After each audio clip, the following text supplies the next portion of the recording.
पूरा का पूरा आरक्षण मुसलमानों को देना चाहते हैं। नमस्कार, बहुत स्वागत है आपका हमारी खास पेशकश में। मैं हूं आपके साथ श्वेता मिश्रा अवस्थी। देश में लोकसभा चुनाव के लिए मतदान जारी रहा। तीसरे चरण में 11 राज्यों की 93 सीटों पर वोटिंग हुई, लेकिन इस बीच मुस्लिम आरक्षण के मुद्दे पर सियासी घमासान शुरू हो गया है। देश में आरक्षण को लेकर बहस छिड़ी हुई है और इस मुद्दे पर पक्ष विपक्ष में जमकर तकरार भी हो रही है। लेकिन अब इस मुद्दे को और हवा मिल गई है और यह काम किया है राजद सुप्रीमो लालू प्रसाद यादव ने। लालू यादव ने मुस्लिमों को पूरे आरक्षण की वकालत कर दी है और इसी पर छिड़ गया है सियासी संग्राम। और लगता है बीजेपी जिस पिच पर ताबड़तोड़ बैटिंग कर रही है, लालू यादव ने इंडिया अलायंस की ओर से फुल टॉस गेंद फेंक दी है और बीजेपी को एक और शानदार मौका दे दिया है, जिसे बीजेपी जमकर भुना भी रही है। देखिए हमारी खास पेशकश, तीसरा चरण मुस्लिम आरक्षण।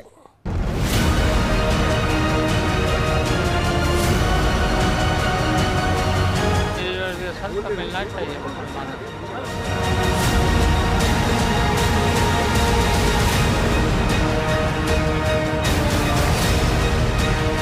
पूरा का पूरा आरक्षण मुसलमानों को देना चाहते हैं। देश में लोकसभा चुनाव के तीसरे चरण के लिए मतदान संपन्न हो चुका है। 11 राज्यों की 93 लोकसभा सीटों पर वोटिंग करके जनता ने प्रत्याशियों के भाग्य का फैसला ईवीएम में कैद भी कर दिया है और इस चरण में कई दिग्गज नेताओं की प्रतिष्ठा भी दांव पर लगी है, जिनके भाग्य का फैसला 4 जून को होगा। देखिए हमारी ये खास रिपोर्ट। लोकसभा चुनाव के तीसरे चरण में 11 राज्यों की 93 लोकसभा सीटों पर मतदान संपन्न हो गया है। इस चरण में गुजरात में 25, कर्नाटक में 14, मध्य प्रदेश में 9, महाराष्ट्र में 11, उत्तर प्रदेश में 10, पश्चिम बंगाल में 4, असम में 4, बिहार में 5, छत्तीसगढ़ में 7 सीटों पर वोटिंग हुई। जिन 93 सीटों पर वोटिंग हुई उसमें भारतीय जनता पार्टी ने अकेले 81 सीटों पर चुनाव लड़ा। वहीं इंडिया गठबंधन की ओर से कांग्रेस ने 68 सीटों पर चुनाव लड़ा है। इंडिया गठबंधन में इस बार कई दल मिलकर चुनाव लड़ रहे हैं। ऐसे में देखना होगा कि वो एनडीए को कितनी चुनौती दे पाते हैं। सीटों की संख्या के हिसाब से बीजेपी के लिए काफी महत्वपूर्ण फेज है। वहीं इंडिया गठबंधन के सामने चुनौती काफी ज्यादा बड़ी है। 2019 में इन सीटों पर एनडीए का औसत जीत का अंतर 21% था, तो वहीं इंडिया गठबंधन का 11% के करीब जीत का अंतर दोनों गठबंधन के बीच अधिक था। इस चरण में जिन राज्यों में मतदान हुआ उनमें गुजरात, उत्तर प्रदेश और मध्य प्रदेश शामिल हैं। ये तीनों ही भारतीय जनता पार्टी की गढ़ कहे जाते हैं। ऐसे में कांग्रेस की संभावनाएं तभी बढ़ेगी जब एनडीए की वोटों में भारी सेंध लगी होगी। इन 93 सीटों में से अधिकांश सीटों पर पिछली बार भी बीजेपी ने जीत हासिल की थी। पिछले चुनाव में इन 93 सीटों में से 71 पर भारतीय जनता पार्टी ने जीत हासिल की थी, जबकि कांग्रेस को केवल 4 सीटों पर ही जीत मिली थी। वहीं इन सीटों पर एनडीए के पिछले आंकड़ों को देखा जाए तो जीती हुई सीटों की संख्या और भी अधिक थी। 2019 में एनडीए ने 78 सीटों पर बढ़त हासिल की। वहीं मौजूदा इंडी गठबंधन के विपक्षी दलों को 12 सीटों पर जीत मिली थी। अन्य दलों ने 3 सीटों पर जीत हासिल की थी। इस फेज में गांधीनगर से अमित शाह, गुना से ज्योतिरादित्य सिंधिया, राजगढ़ से दिग्विजय सिंह, विदिशा से शिवराज सिंह चौहान, वहीं उत्तर प्रदेश की मैनपुरी सीट से डिम्पल यादव, मनसुख मांडविया पोरबंदर से, प्रहलाद जोशी धारवाड़ से और बारामती से सुप्रिया सूले जैसे प्रमुख नेताओं की साथ दांव पर लगी है। पिछले चुनाव में इन सीटों पर भारतीय जनता पार्टी ने ज्यादातर सीटें जीत ली थी। सिर्फ यही बात नहीं है, बल्कि जीत का अंतर भी बहुत ज्यादा था। पिछले चुनाव में भारतीय जनता पार्टी ने इन 93 सीटों में से 38 सीटों पर 50-60% वोट शेयर के साथ जीत हासिल की थी। वहीं 20 सीटों पर उसका वोट शेयर 60 से 70% के बीच था। वोट शेयर के लिहाज से देखिए तो बीजेपी को जिन 20 सीटों पर जीत मिली वहां 70% वोट शेयर था। तीसरे चरण में गुजरात में 25 सीटों पर वोटिंग हुई। गुजरात भारतीय जनता पार्टी का मजबूत किला है। प्रधानमंत्री नरेंद्र मोदी ने भी अहमदाबाद के पोलिंग बूथ पर अपना वोट डाला। गुजराती अस्मिता की अहम भूमिका है क्योंकि नरेंद्र मोदी और अमित शाह दोनों इसी राज्य से आते हैं। बीजेपी एक बार फिर से यहां सभी सीटों पर जीत की उम्मीद कर रही है, क्योंकि वोट शेयर के मामले में कांग्रेस पर बीजेपी की पूरे देश में बढ़त 19% है, तो गुजरात में ये 30% है। पश्चिम बंगाल में 4 लोकसभा सीटों पर वोटिंग हुई। इनमें मालदा, मुर्शिदाबाद, जगीपुर पर मुस्लिम मतदाताओं की संख्या अधिक है। 2019 में कांग्रेस को मालदा दक्षिण सीट पर जीत मिली थी। वहीं कांग्रेस और तृणमूल के बीच वोटों के बंटवारे के कारण बीजेपी के खाते में मालदा उत्तर सीट आ गई थी। इस बार कांग्रेस वाम दलों का गठबंधन और अल्पसंख्यक वोटों पर उनकी नजर है। पिछले लोकसभा चुनाव में तृणमूल को 63% मुस्लिम वोट मिले थे और टीएमसी फिर से जीत का दावा कर रही है। तीसरे चरण में उत्तर प्रदेश में 10 लोकसभा सीटों पर वोटिंग हुई। यूपी के पश्चिमी हिस्से और यादव बेल्ट की कुछ सीटों पर भी वोटिंग हुई। इन 10 सीटों में से साल 2019 में सपा और बसपा गठबंधन को 2 सीटों पर जीत मिली थी। 2019 में 70% से अधिक मुसलमानों, यादव और जाटवों ने महागठबंधन का समर्थन किया था। इस बार जाटव वोटों में सेंध लग सकती है क्योंकि बसपा अकेले चुनाव लड़ रही है। थर्ड फेज में कर्नाटक में 14 लोकसभा सीटों पर मतदान हुआ। 2019 में भाजपा ने सभी सीटों पर कब्जा कर लिया था, लेकिन इस बार प्रज्वल रेवन्ना यौन उत्पीड़न मामला यहां चुनावी मुकाबले पर छाया रहा। मध्य प्रदेश में 9 लोकसभा सीटों पर मतदान हुआ। इस बार नए मुख्यमंत्री और विदिशा से शिवराज सिंह चौहान के जुड़े होने के कारण मध्य प्रदेश भाजपा इकाई को नए नेतृत्व में अपनी जीत का सिलसिला जारी रखने की उम्मीद है। कांग्रेस ने दिग्विजय सिंह और कांतिलाल भूरिया जैसे पुराने दिग्गजों को मैदान में उतारा है। वो भी सांसदों के खिलाफ स्थानीय सत्ता विरोधी लहर के सहारे कुछ सीट जीतने का लक्ष्य लेकर चल रही हैं। महाराष्ट्र में बारामती सीट पर पारिवारिक कलह के चलते मुकाबला काफी ज्यादा रोमांचक हुआ, क्योंकि सुप्रिया सूले का मुकाबला उनकी भाभी और अजित पवार की पत्नी सुनीत्रा पवार से हुआ। 11 सीटों पर जहां वोटिंग हुई, उनमें 2019 में एनडीए ने 7 पर जीत हासिल की थी। लोकसभा चुनाव के तीसरे चरण का मतदान तो संपन्न हो गया, लेकिन इस दौरान मुस्लिम आरक्षण का मुद्दा छाया रहा। आरजेडी सुप्रीमो लालू प्रसाद यादव ने मुस्लिम आरक्षण को लेकर बयान देकर खेल को दिलचस्प बना दिया। वहीं लालू के बयान पर प्रधानमंत्री नरेंद्र मोदी से लेकर पूरी की पूरी बीजेपी हमलावर नजर आई। लालू प्रसाद यादव ने क्या कहा और प्रधानमंत्री ने किस प्रकार लालू सहित पूरे आईएनडीए गठबंधन पर हमला बोला, जानने के लिए बने रहिए हमारे साथ। चलिए, हमारी खास पेशकश में वक्त हो गया एक छोटे से ब्रेक का। जल्द लौटेंगे इस ब्रेक के बाद।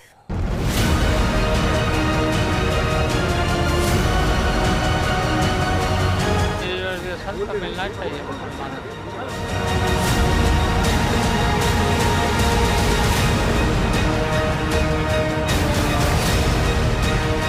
पूरा का पूरा आरक्षण मुसलमानों को देना चाहते हैं।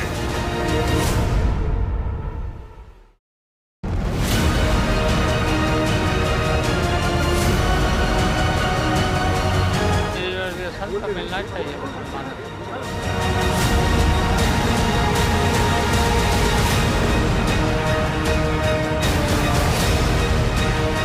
पूरा का पूरा आरक्षण मुसलमानों को देना चाहते हैं।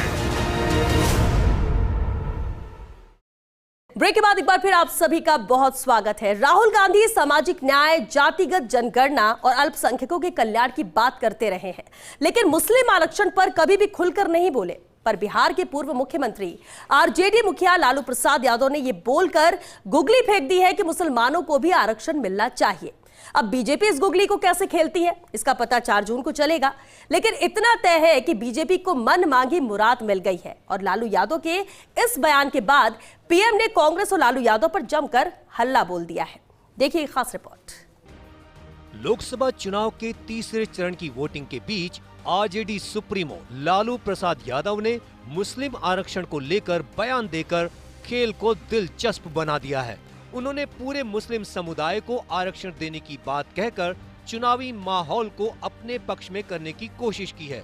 उन्होंने कहा कि वोट हमारे तरफ जा रहा है, बीजेपी वाले डर गए हैं और लोगों को सिर्फ भड़का रहे हैं। बीजेपी वाले संविधान को खत्म करना चाहते हैं। जनता बीजेपी को समझ गई है।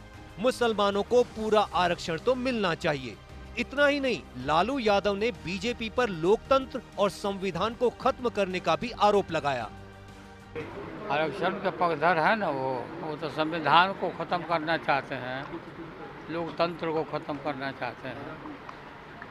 ये इस बात को जनता के जहन में शायद बात आ गई है कि इस तरह की बात बदल कह रहे हैं कि मुसलमानों को आप लोग आरक्षण दे रहे हैं, ओबीसी का लेकर मुसलमानों को दे रहे हैं।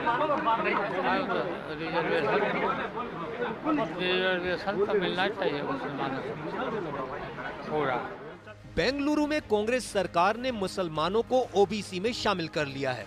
राष्ट्रीय पिछड़ा आयोग के इस खुलासे के बाद पीएम मोदी लगातार इसे मुद्दा बनाने का प्रयास कर रहे थे, लेकिन विपक्ष विशेषकर कांग्रेस इस मुद्दे पर फूंक फूंक कर कदम रख रही थी।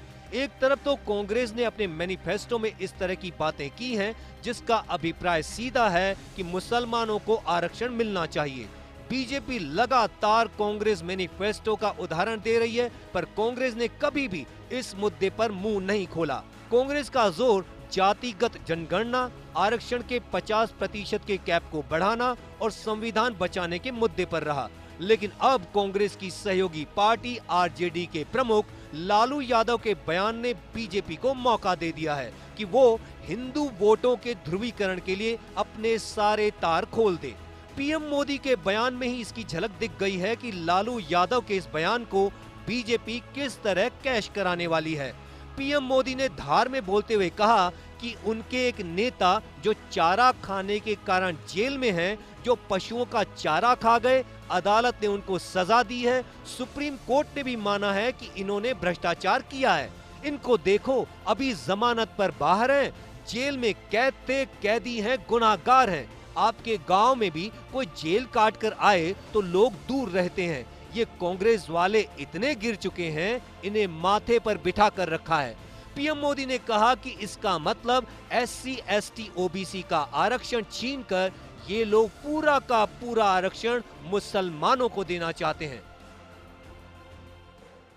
कांग्रेस तो चुप है, लेकिन आज इनके एक बड़े साथी ने इंडी गठबंधन के इरादों पर मुहर लगा दी। उनके एक नेता जो चारा खाने के कारण जेल में है, जो पशुओं का चारा खा गए, और अदालत ने जिनको सजा दी है, अदालत ने उनको सजा दी है। सुप्रीम कोर्ट तक सबने मान्य किया कि इन्होंने भ्रष्टाचार किया है। ऐसे उनके सागरित और इनकी बेशर्मी देखो। वो अभी जमानत पे आए हैं बाहर तबीयत के कारण, जेल में कैद थे, कैदी है, गुनहगार है, और अदालत ने उनको गुनहगार बना दिया है जी। अरे आपके गांव में भी अगर कोई 6 महीने जेल सजा काट करके आए ना, तो गांव वाले भी दूर रहते हैं, बेटी का व्यवहार करने से दूर रहते हैं। ये कांग्रेस वाले इतने गिर चुके हैं कि उनको माथे पे बिठा के नाच रहे हैं। अच्छा, उन्होंने क्या कहा? अभी अभी कहा है, पिछले 24 घंटे में ही उन्होंने कहा, ऐसे हाथ पछाड़ के बोल रहे हैं, मुसलमानों को आरक्षण मिलना चाहिए। और सिर्फ आरक्षण नहीं मिलना चाहिए, वो कहते हैं कि पूरा का पूरा आरक्षण मुसलमानों को मिलना चाहिए। इसका मतलब क्या हुआ? इसका मतलब क्या हुआ? यानी SC, ST, OBC समाज को जितना आरक्षण मिला है वो छीनकर ये लोग पूरा का पूरा आरक्षण मुसलमानों को देना चाहते हैं। लालू प्रसाद यादव के बयान पर यूपी के सीएम योगी आदित्यनाथ ने भी पलटवार किया है। सीएम योगी आदित्यनाथ ने कहा कि इंडी से जुड़े लोग ओबीसी और SC, ST के आरक्षण में सेंध लगाने की कोशिश करेंगे। यूपीए सरकार जब सत्ता में थी तो राजग और सपा दोनों इसके घटक दल थे। उस समय इन्होंने रंगनाथ मिश्रा और सच्चर कमेटी गठित की थी। रंगनाथ कमेटी ने अपनी रिपोर्ट में उल्लेख किया था कि 27 में से 6% आरक्षण मुस्लिमों को देना चाहिए, जिसका भाजपा ने विरोध किया था और कहा था कि धर्म के आधार पर आरक्षण नहीं हो सकता। फिर सच्चर कमेटी गठित करके अनुसूचित जाति और जनजाति के आरक्षण में सेंध लगाने की कोशिश की गई। इसके लिए इन्होंने मुस्लिम की कुछ जातियों को SC/ST में शामिल करने की कोशिश की। भाजपा ने इसका भी विरोध किया था। देखो, यही तो बात प्रधानमंत्री जी कह रहे हैं कि इंडी गठबंधन से जुड़े हुए जो दल हैं, कांग्रेस हो, RJD हो, समाजवादी पार्टी हो, ये OBC के आरक्षण पर, अनुसूचित जाति जनजाति के आरक्षण पर सेंध लगाने का प्रयास करेंगे। इनका मैनिफेस्टो इस बात का उल्लेख करता है, UPA सरकार जब सत्ता में थी, कांग्रेस नेतृत्व की UPA सरकार, RJD और समाजवादी पार्टी दोनों उसके घटक थे। उस समय इन लोगों ने रंगनाथ मिश्रा कमेटी और सच्चर कमेटी गठित की थी। रंगनाथ मिश्रा कमेटी ने इस बात का उल्लेख किया था कि 15% 27 में से 6% आरक्षण मुसलमानों को देना चाहिए, जिसका भारतीय जनता पार्टी ने उस समय पुरजोर विरोध किया था। उन्होंने कहा था धर्म के आधार पर आरक्षण नहीं हो सकता। फिर सच्चर कमेटी गठित करके इन लोगों ने अनुसूचित जाति और जनजाति के साथ आरक्षण में सेंध लगाने का कुत्सित प्रयास किया था। इसके लिए इन लोगों ने मुस्लिमों की कुछ जातियों को अनुसूचित जाति और जनजाति में शामिल करने का प्रयास किया। भारतीय जनता पार्टी ने भी इसका विरोध किया था, क्योंकि बाबा साहब भीमराव अंबेडकर धर्म के आधार पर आरक्षण के विरोधी थे। उन्होंने कहा धर्म के आधार पर कोई आरक्षण नहीं हो सकता, ये भारत के विभाजन का कारण बना था और हमें कोई भी ऐसा कार्य नहीं करना चाहिए जो देश के विभाजन का कारण बनेगा, और जिसके कारण अनुसूचित जाति जनजाति और पिछड़ी जाति के अधिकार बच पाए। लेकिन कांग्रेस को, समाजवादी पार्टी, RJD को जब भी अवसर मिलेगा, ये अनुसूचित जाति जनजाति और पिछड़ी जाति के आरक्षण के अधिकार में सेंध लगा करके इन्हें जबरन अल्पसंख्यकों को देने का कुत्सित प्रयास करेंगे। लालू प्रसाद यादव के बयान पर मुस्लिम आरक्षण को लेकर लोजपा नेता चिराग पासवान का भी बयान सामने आया है। उन्होंने कहा कि विपक्ष मुद्दे की बात नहीं करता। जिन लोगों ने सही मायने में देश में आपातकाल लगाकर लोकतंत्र की हत्या की, वे लोग लोकतंत्र की दुहाई दे रहे हैं। इतना भी अहंकार नहीं होना चाहिए किसी को। डॉक्टर बाबा साहेब भीमराव अंबेडकर जी का बनाया हुआ संविधान है, जिसमें ये प्रावधान है, जिसको सशक्त करने का काम हमारे प्रधानमंत्री जी ने किया। आज मंडल कमीशन को संवैधानिक दर्जा देने का काम हमारे प्रधानमंत्री जी ने किया। ऊंची जाति के जो गरीब वर्ग के लोग हैं, उनको भी आरक्षण देने का काम हमारी मौजूदा NDA की सरकार ने किया। हमारी NDA की सरकार ने न सिर्फ आरक्षण को और मजबूत करने का काम किया, बल्कि इस बात की गारंटी ये मोदी जी की, प्रधानमंत्री जी की भी गारंटी है। और पुनः जो लोग ये भ्रम फैलाते हैं ना, और जिन्होंने कहा कि हमने दिया आरक्षण, अगर आपने दिया तो काहे का फिर डर है कि आरक्षण समाप्त हो जाएगा? फिर तो डर नहीं होना चाहिए। क्यों 2015 का चुनाव लड़ रहे थे ये कह कहकर कि आरक्षण समाप्त हो जाएगा, आरक्षण समाप्त हो जाएगा? हकीकत है विपक्ष पूरी तरीके से मुद्दाहीन है और ये लोग बौखलाए हुए हैं। भाई 2 चरण का सर्वे इनके पास भी गया होगा ना, इनको भी फीडबैक मिला होगा कि उन 9 सीटों पे क्या हुआ, और आज की 5 जो सीटें हैं इसका भी फीडबैक राष्ट्रीय जनता दल और कांग्रेस के पास जा रहा होगा। ये उस फीडबैक की बौखलाहट है कि इनको ऐसी बिना सर पैर की बातें करने की जरूरत पड़ी। लालू यादव के बयान पर भाजपा पूरी तरह हमलावर है। बिहार के उप मुख्यमंत्री सम्राट चौधरी ने भी लालू यादव के बयान पर पलटवार किया है। उन्होंने कहा कि गरीब, पिछड़ों, अति पिछड़ों, दलित और सवर्ण के गरीबों का आरक्षण बीजेपी NDA कभी खत्म नहीं होने देगी। लालू यादव कितना भी प्रयास करें, मुसलमानों को विशेष आरक्षण कभी नहीं मिलेगा। ये उनकी मानसिकता है, स्वाभाविक है। उनके पिताजी ने उसी असुरी ताकत से बिहार को चलाया है, जंगल राज स्थापित किया था। और उनके पिताजी ने तो आज स्वयं लालू प्रसाद जी ने कहा कि मुसलमानों को आरक्षण मिलना चाहिए। एकदम इसका हम लोग विरोध करते हैं। अति पिछड़े और दलित समाज और पिछड़ों का और स्वर्ण के गरीबों का आरक्षण किसी भी हालत में भारतीय जनता पार्टी NDA खत्म नहीं होने देगा। लालू प्रसाद जी कितना भी प्रयास करें, मुसलमानों को विशेष आरक्षण नहीं। बहरहाल लोकसभा चुनाव के बीच ये जो मुस्लिम आरक्षण की बात आई है, बीजेपी इसे कितनी दूर तक ले जाती है और लोकसभा चुनाव में अगले चरणों की वोटिंग को कितनी प्रभावित करेगी, इसका पता 4 जून को चलेगा। Bureau report, first India news, Jaipur. चलिए इसी के साथ हमारी खास पेशकश में आज के लिए बस इतना ही। दीजिए इजाजत, नमस्कार।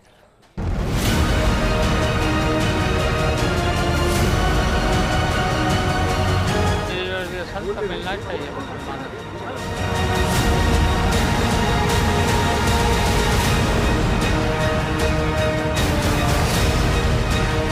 पूरा का पूरा आरक्षण मुसलमानों को देना चाहते हैं।